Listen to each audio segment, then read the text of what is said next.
Hey, what's up, everyone? Welcome back to another episode of The Dot presented by Matt Bowers Auto Group. It's time for the weekly mailbag, and our first question in this one is, why does Taysom Hill not line up more often or at all, really, in the backfield as running back?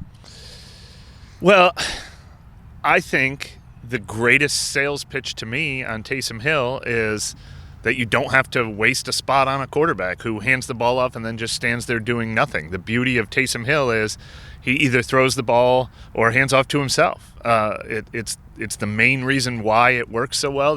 Sean Payton's always explained it.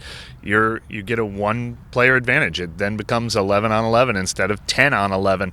And it's a really relevant question this week because, frankly, I might do it the whole game against Cleveland if they're going to run the ball as often and as obviously as we think they might in this game. I actually think they should find ways to use him back there more often. I think some of his best traits are, one, that he is a good blocker and he can pick guys off coming into the backfield. They've had issues with that. And he's also really good when he gets a full head of steam. And if you get him back 5-7 yards, he can get a little bit of momentum going and take off a little bit. But to your point overall, yeah, obviously I think there is a lot of strength in having him at quarterback.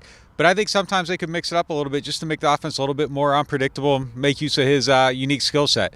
Next one, Juwan Johnson, exclusive rights free agent. This year will be restricted next year. What do you do with him as far as his future goes? Do you tender him and try to sign him to an extension, or do you tender him and let it play out for another season? Either way, I tender him. Either way, I lock him up, and I don't think it'll take a first-round tender to make sure you hang on to him. But, yeah, if you can work something out as well, they've obviously done that with young players that they really want to keep. A lot of times they avoid that RFA tender in part because they want to be able to manipulate the salary cap costs, and they turn it into a 2-year deal or frankly, maybe a 4-year deal. He's part of this team's future. Yeah, it isn't going to be a cheap tender, though, either. It's probably somewhere in the middle.